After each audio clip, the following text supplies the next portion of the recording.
Welcome back, I'm Tedward, and today, thanks to Bond Group in Waltham, Massachusetts, we're driving a piece of Americana. This is the 1962 Ford F100. It's powered by a 292 cubic inch V8, the Y block, not the 223 mileage maker inline six that was also available at the time. And this 160-ish horsepower routed to the rear wheels through a 3-speed manual transmission on the column. So this is actually the first column shifter that's ever been on the channel. And oddly enough, I've got to admit, over all the years I've been doing this and all the crazy cars I've driven, this is my first column shifter ever. So you gotta forgive me a little bit. I'm out of my depths. We're gonna learn together, but it's really not that hard. And this particular truck is especially gorgeous because it has the style side unibody. Maybe not the most robust thing in the world, but instead of the typical separation of the cab and the bed where they are two separate pieces, this is all one. So it's almost more like a Ranchero, I suppose, than it is an F-Series. But they did this for a couple reasons.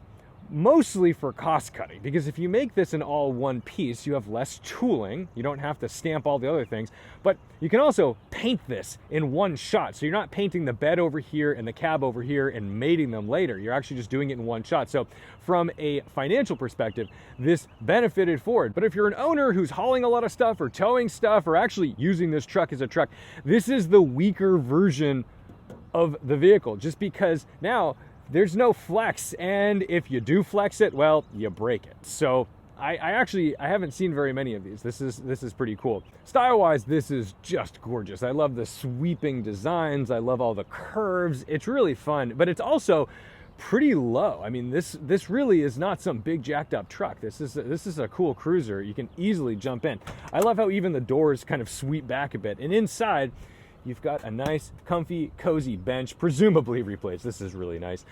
Original miles, it's got 34,824 miles. No tachometer, but there you go. We've got our 3 on the tree right here. Inside this dashboard, all paint matched, gorgeous, really digging this. But let's take a peek around back, because I really like the way this tailgate opens. It's not like the old, the latches that we're familiar with. You legitimately unlatch, and pull out. There you go. There's your bed. This has a clever little tonneau cover, so I've got that rolled back just so we can open that up. Let me show you under the hood, because I was actually surprised that this was a V8. I was very much expecting this to be an inline six. Then we open this hood. Lovely springs here. I wish we would do this again. We don't need struts. Struts wear out. Springs, man, they last. But under here, our blue block Ford. I think the only thing really modified on this is that Holly carb. I don't think that's original. But the coolest thing under here is this exhaust manifold, because you've got the steering column coming up here. So this exhaust manifold goes up and down. It goes forward. It goes the wrong way before it goes the right way. On this side, it's got a clear shot to the back, and then those two just dump out kind of in the middle of the bed. If you know a lot about these trucks, oh boy, I'm sure you'll tell me in the comments, but I'm learning and I'm excited. And I think because this is not my usual driver, this is not the usual type of thing we're driving on the channel, it makes me happy. It makes me happy to learn. It makes me happy to experience. It makes me happy to try something new. And that's the thing. We don't want to gatekeep the world of trucks and cars and Porsches. I want everybody who drives these kind of things to feel welcome in all of the crazy vintage Ferraris and Porsches and Jags that we feature on the channel. But I'd hope you'd offer the same to me. So, oh yes. Oh, I forgot to tell you. This one has been outfitted with power windows. These look like they've come out of like a 1980s, I don't know, to me that looks like Chevrolet. It looks GM. These look like the switches that would have been in my mom's Oldsmobile. I could be wrong. Maybe that's sacrilege. Maybe I shouldn't have said that. Ooh, I love the sound of that. Big spacing on these pedals down here. It looks like a high beam switch for the lights.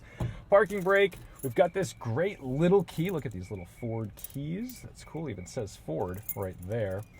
Left ignition, like a 911. And let's make sure we're actually in neutral. Yep. And just a flick of the key.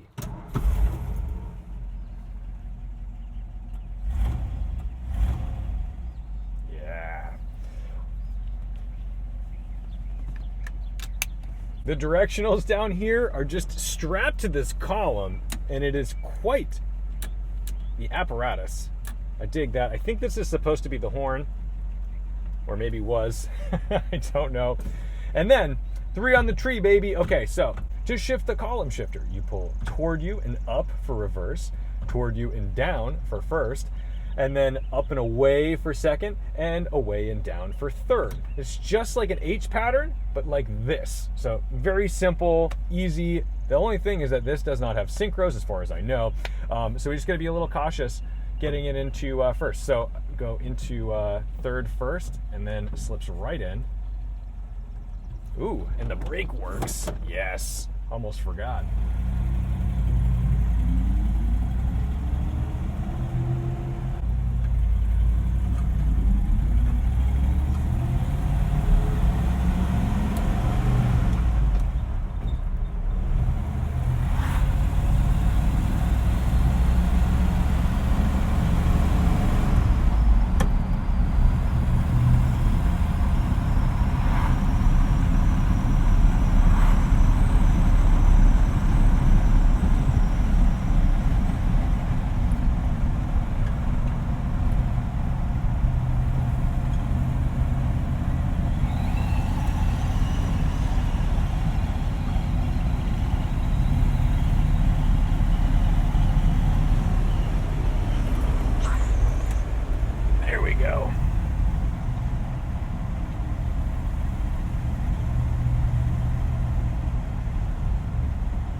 There's a very narrow threshold of where that enters that second gear, and I think there's a tiny bit of play in this right now, so I'm just being gentle and making sure we're actually hitting our gear correctly.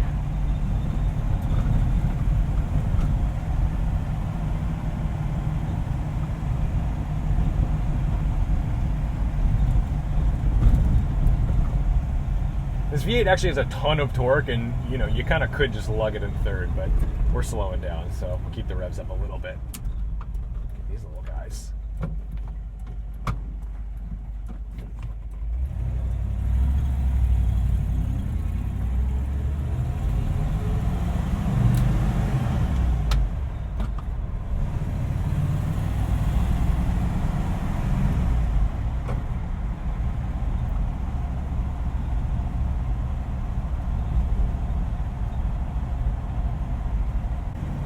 That GMT 400, I thought that was an old truck.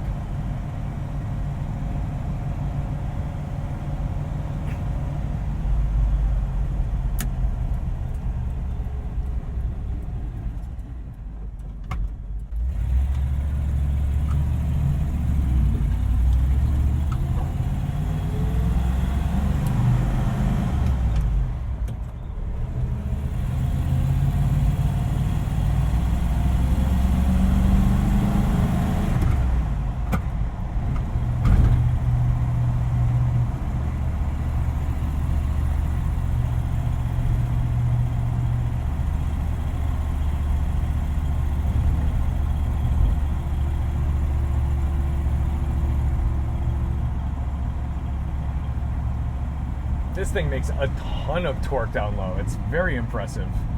I don't think I'd lug it any harder than that, but it just kind of cruises along. It's really happy.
must have like second and third gear synchros, just because there's no interference with this other than kind of finding first when you come from a stop. So maybe it's kind of like a Moss box.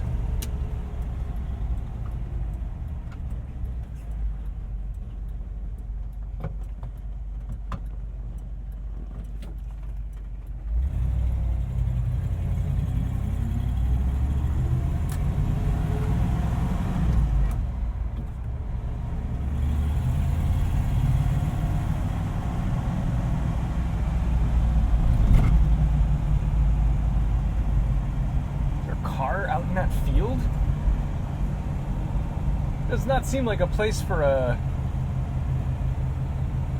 normal sedan. Maybe we could come to the rescue. I'd say we'd tow him out in this, but we might break the unibody.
An oddly rewarding experience.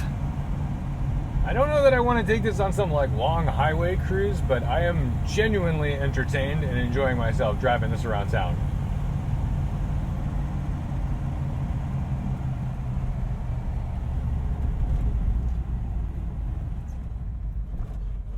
Once you kind of get used to this gearbox, it's like a bit of a peach.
Gotta go through this school zone. I think second gear is the move up the hill.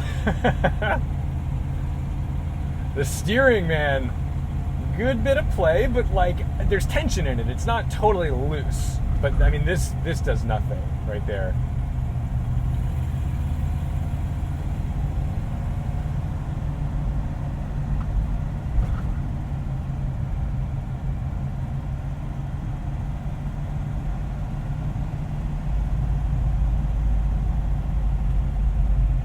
Being bullied a little bit by a white GX 460, so I probably deserve that because I'm not driving very fast. But I'm kind of driving for the transmission. I'm driving for the gear ratios, and I'm driving for these brakes. They're functional for sure, but I do not want to meet a runner or a cyclist around a blind corner and have head-on traffic and have to bring this thing to a stop, because I can't imagine it all going very well. Survive, yes. A little bit of luck, yes. But perfectly executed for me to watch myself do it on camera and then decide to share it with you, probably not. Probably not going to do that. So we'll just be cautious. This is all part of respecting the drive. It's about understanding what you're driving and driving to those capabilities, as well as your own. This is already a little bit of unfamiliar territory for me. I've driven plenty of big trucks, but you know, you add in the slight difference in a transmission, you're like, okay, we just gotta adapt. And the beauty of this is like, it is easy to adapt to.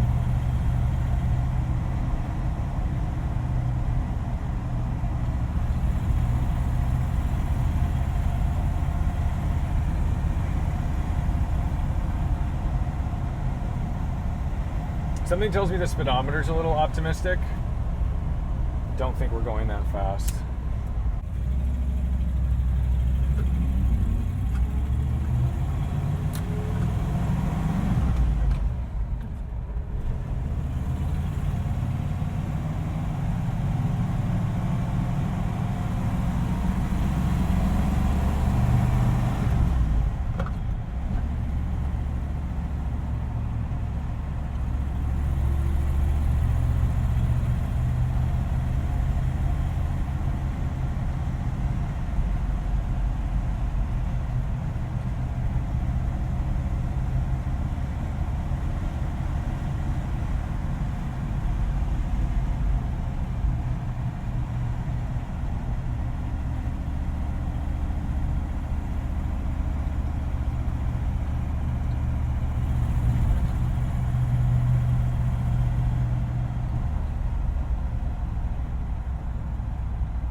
Definitely not aerodynamic. This is the brickiest brick I think I've ever driven down the street. You can hear it. You can tell. I mean, obviously these mirrors aren't helping, but you can just tell.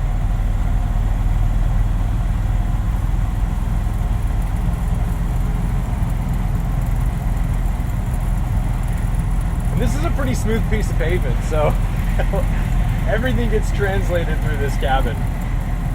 Not a speed demon.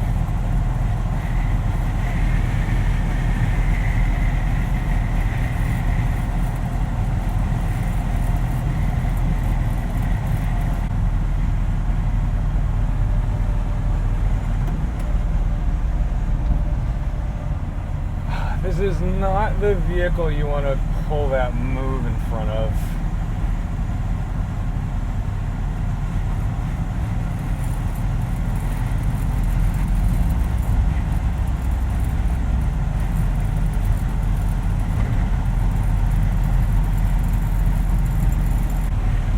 It is Memorial Day weekend. It's a Friday. That's the traffic. I actually wasn't sure if this drive was really going to happen because of it, but here we are. We managed.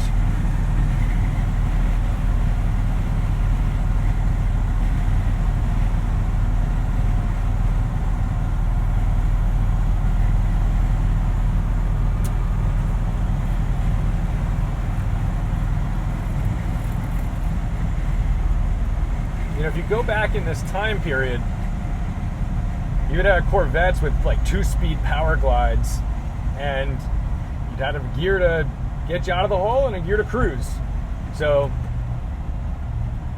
this is pretty impressive as a 3-speed that it's this versatile.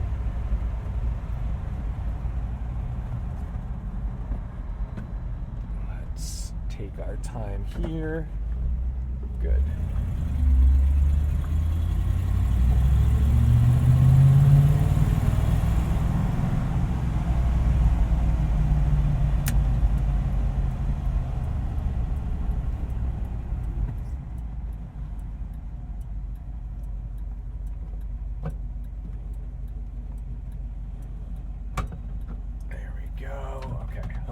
I'm learning how to smoothly get this into first without any types of interaction. There's never a crunch or a grind. It's just an interaction. But if you slip it into third first and then come back to first, it just slips right in. It's perfect.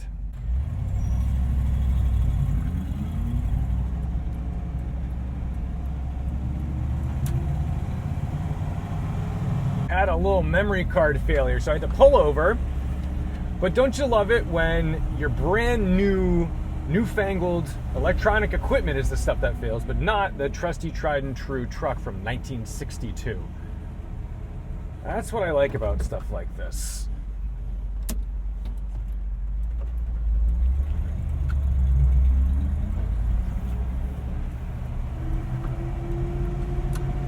It just works.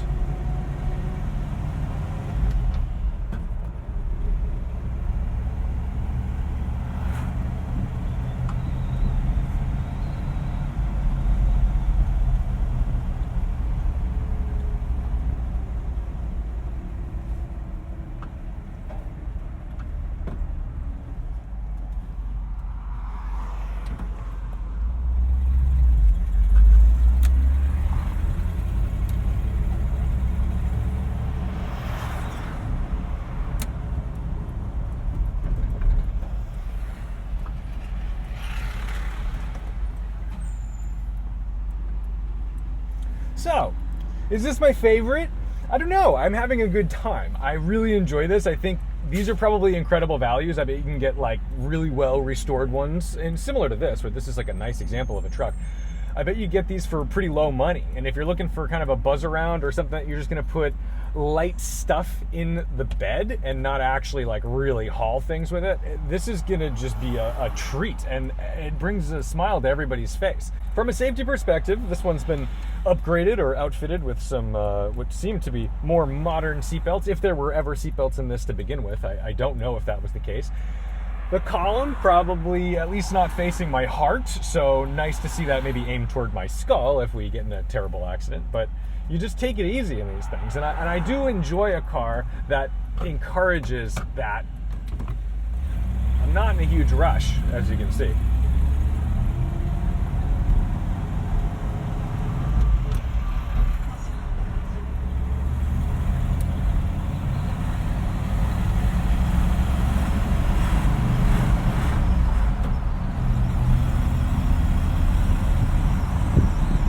The 3-speed is fun, but you do kind of play this game of, ooh, we need to go this speed or else we're going to end up having to shift. And like, you know, that's fine, but honestly, it has so much low-end torque that it can do some pretty impressive things without lugging the engine. I'm just giving a tiny bit of throttle, and it's finding its way up this hill. It's fantastic. So in that regard, I am just genuinely impressed by the drivability, the play in this manual steering. Ooh, and it definitely pulls to the left under some brakes. So we've got to be a little aware of things like that. But that's just the charm of driving some old stuff, man. And there's a piece of me that thinks everyone should have to drive something like this to learn not to tailgate, to learn to be patient, to learn to wait your turn, and just drive like driving vehicles like this really does make you a better driver, I think. It makes you more cautious, it makes you more aware. So that's what I know. This was really a good time, and thanks for bearing with me on my very first column shift 3 on the tree manual transmission.